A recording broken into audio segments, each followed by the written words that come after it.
welcome to another jungle tutorial, and in this one we will be examining how you can punish the enemy's mistakes as well as play around an experience deficit you might have in the early game in order to demolish the enemy team, the enemy jungler, and exert your dominance as MVP of the game. And all of course with fancy graphics, lasers, motion blur, as well as some pajamas. Naturally, to do this you need a jungler that can subscribe to this alpha playstyle, which means being versatile enough to win jungle 1v1s, permanent invades, and also snowball more than a kitten loves to roll a ball of wool.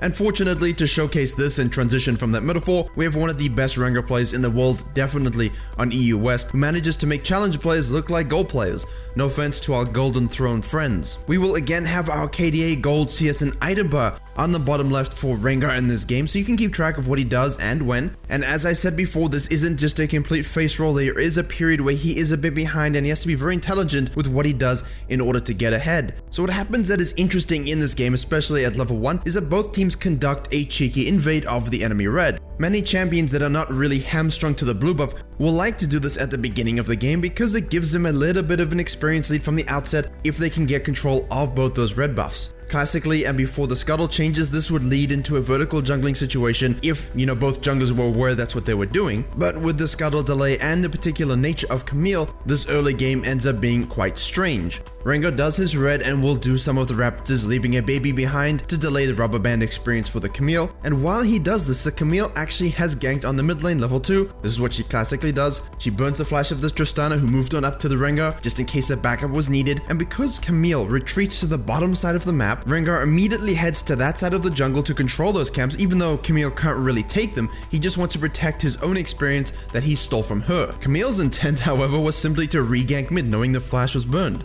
Using some slippery pathing, she does so again, but again fails to secure the kill. And as she comes back again, I wanted to say third time's the charm, but considering it's an Ahri, that seems a little bit on the nose. Rengar finishes his own raptor camp and now knows Camille is on the top side. So instead of going down to Krugs or anything like that, he goes to his topside camps to clear those and take them off the map, assuming that Camille might go to her Raptors and Krugs, and if he goes to her blue, then she's simply gonna take his. So he's trying to protect as much ground as possible, like all good predators will do. Obviously, relentless early ganking and ignoring camps is a prototypical Camille, Xin, J4 level 2 pressure game plan, and does require you keeping track of the enemy's camp clears as well as your own, so you can fall back to that experience once your hyperactivity has finished. Now, Rengar, in his arrogance, didn't think Camille would have the guts to invade him and steal his blue, let alone his Grump, but as you can see, while he tended to the double-headed wolves, he lost those two very important camps, both for Rengar and Camille in terms of your early clears before you get that Tiamat. So as you see, his focus wasn't getting that crab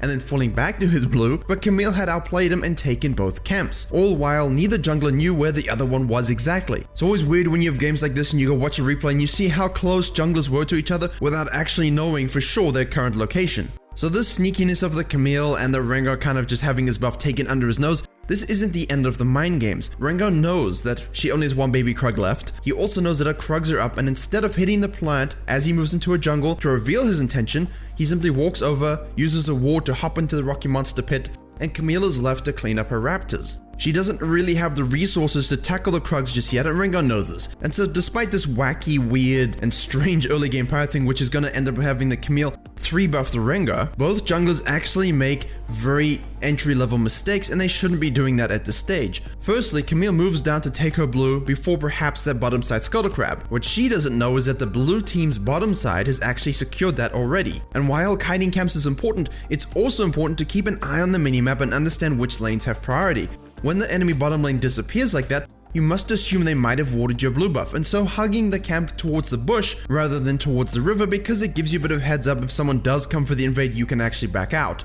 Now because of this, the mid Tristana had done an excellent job noticing this, immediately rotates, almost grabs a kill, and burns Camille's flash. And this little mistake, not considering what the enemy laners might be doing while she's flirting with Rengar's mind, will end up being quite costly. Now Rengar's little drive-by gank in the mid lane, as we see here, he pokes his head out a little too soon. That's a bit of a mistake, not too great. We've all done something like it, it's okay. He can just move on down, hit the plant to reveal the Krugs, use that to bush lead to them and use them as a conduit for his traveling will, before making his crucial error. He enters the side bush a little bit too soon. As you can see from the Camille's minimap pings after she respawned, simply coming down to do her Grump, Rengar, having been 3-buff and lost his Grump now, needs to make a play. But you have to wait for the minions to be cleared from the edge of the bush before you push in. If you want to be a sneaky kitty and invisible enough to deliver the judgment of your blade, these are the little things you have to pay attention to. Being 3 buffs so close to home and losing your gromp and being down in experience when you really shouldn't be can make you a bit more edgy to sort of get things going elsewhere. So because Rengar had shot on the map and Camille was rotating down to a gromp, she moves on down for the counter gank. Lucian had gone back to buy, but the thing about the current meta is, so many people have TPs, I'm sure at some point a 6th player will TP from another game just to dive the bot lane. But for now, Lucian as well as Akali can join this ganking fight that Soraka baited by overstaying too long. But it's a Soraka fighting a Rengar and you're in a bush, so she's just gonna throw space aids, he's gonna claw you, happy cat. 2 kills, XP made up, summon is burned from the enemy, and now in a position to become full Apex. Now remember, even though you were down in experience and got 3 buffed, the goal is still the same, to take control of the game such that the enemy jungler doesn't exist and such that the enemy team has to rotate to deal with you and in turn gives your laners free time on the tower plates, free time and experience, and you creating leads just by causing that suction effect on yourself. So Rengar knows he'll have an experience and item lead on the Camille if he takes his wolves as well as the next scuttle spawn, and as such he knows that she's most likely going to be on her red to regain control of her own jungle. And as we know, this is a key tenet in catching up in experience and gold, and you as a Rengar don't want to allow that privilege. Swoop in, outsmite, get the 1v1 kill, take her raptors, take her Krugs, and now set yourself up for a top lane gank. However, because of wards, Camille shows up thinking that she finally has you in her hex cage. You use your merciful mechanics to escape the situation, you use your ultimate because that's up, and then you make Ahri regret teaming up with you in TFT for that wild passive. Vladimir, Camille, Ahri all sucked into the vortex of Rengar's domain that costs them time, that gives your own laners time, and also burns sums and takes all the pressure off of them, which is exactly what you want, at the same time while grabbing 2 kills yourself and taking all of her topside camps. This is a simple move, using the small lead you have and those small mistakes Camille made to punish her in such a way that you should keep up this pressure unrelentingly and without forgiveness. There'll be nothing she can do about it, and that's all because she got caught out at a blue and she died on that little over-aggressive counter gank without thinking that the whole enemy team has teleport. So Camille will begin to feel desperate, and that is an advantage to the Rengar. So because of this, she tries her gank on the mid lane and is able to get a flash as well as a kill on the Tristana. But Rengar, using good reactive pathing that we looked at a few weeks ago, takes his raptors, he's level 7, he rotates to the mid lane, and is impressively able to actually pick up a kill on the Ahri, the electrocute coming through big there, and because he's 2 levels up on the Camille, he can just simply follow into the jungle. His bot lane has prio, her blue is up, both mid laners are down. What on earth is she going to do about it? And the answer for lower rank players is usually to try and fight over it. I mean, you're 2 levels down, what are you gonna do? You just die. So what she does is she tries to make the best of the situation, goes straight down to the bottom lane, is able to actually get 2 kills. It's a little bit messy, but if you're going to lose all your camps again, you might as well make a play while you know he's not actually going to be in the area, and he tries to rotate down, but it's a little too late. And she does die, but that's excellent for her bottom lane. They get 2 kills, they were behind thanks to that early gank by the Rengar and the TPs. And one could make a case for perhaps clearing all your camps on the blue side before trying to gank for the Ahri, but the fact that they got a kill there, she got 2 kills bottom lane, you can't really fault those decisions. Rengar is just continually punishing her and making plays of his own, whether it's farming, counter ganking, or picking up kills at the end of it. So after this gives Rengar time to clear his camps, give him more of a sizable advantage. The 2 junglers meet again as Rengar counter ganks a bottom lane play, and given his power level, him and Lucian grab themselves 3 kills, but now it's turned for the red team. A TP flank from the Vladimir proves decisive. There's so many TPs, man. But you can very much see the focus is now on this bottom lane. There was ganks both sides, and now there was another clash by everyone involved. However, the fact is you have to factor in CS count, kills in a 2v2 lane, tower plates. Ganking there doesn't necessarily give your bottom lane such a huge lead. A lot of times lower junglers will camp their bottom lane like the Camille did a little bit, and even though she dies and people die and there's a TP flank, they think, wow, this should give my bottom lane a lead. That's not always the case. Lucian has now taken that bottom side tower, and the next step in this kind of game is now not to give shutdowns. Too often you have a huge experience lead, you've gotten some kills, your bottom lane's ahead, you know, you've demoralized the team a little bit, and you think it's all free. You still have to punish any missed positions and be there to clean up and turn fights in such ways you can continue the objective snowball. This usually means as lanes start swapping, rotating, moving around to secure as many towers as possible.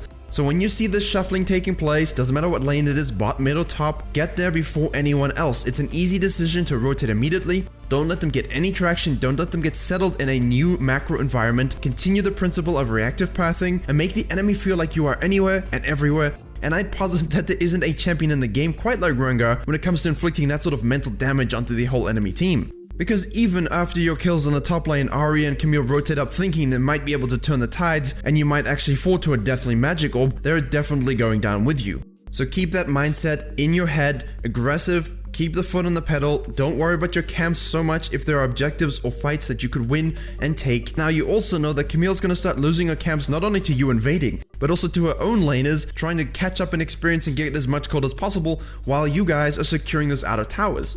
And so now we need to focus on the next phases of the game. A few minutes later, after once again using reactive pathing to stop a fight, remember, you are the Fed member, you are the alpha, you are the dominator. If you keep saying in your games when you have these leads, wow, my team's fighting without me, I'm fed, stop fighting please, and you're busy playing chess with all the Krug pieces, it's probably you who are the issue because look what the priorities are for this Rengar. All carry games can come down to a crucial turn, mechanical outplay, stopping a herald push like he just did here, chasing down the Braum. It's an absolute unrelenting desire to get kills so your team can take objectives. Now, here's the thing, as he goes down to the bottom lane, Ahri thinks while she can zone away the Rengar, he's quite low. But we'll slow this down nicely before you put some animations in. He shows her the true power of the blade, and the righteousness rains down upon her with cruel ferocity. Those Qs are really starting to do some damage. It was basically at this moment where he stopped the herald push, he chased down the Braum, he turned on the Ahri like that the enemy team is fully aware of the power of this jungler. So as I'm sure you can see, it's a bit of the mid game, we're sort of trying to figure out how to get into the late game, and the organized nature of the game is falling apart a little bit.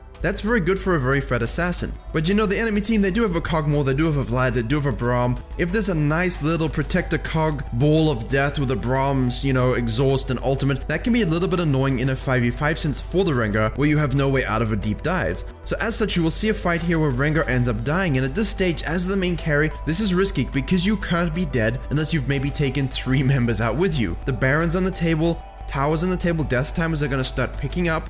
A lot of times we'll say, well, I was fed, you know, and I made one mistake and we lost. Well, yeah, you're the carry, you can't afford to make those mistakes. So if you do have something like this where you do fall, make sure it doesn't happen again. Go pick off the Vladimir when he split off from his team. Rotate and secure that Baron with your team. Make the pings, make the calls. And then you can do it again in a side lane, but now you have the benefit of the Rengar effect. Or, you know, any fed assassin in a side lane effect.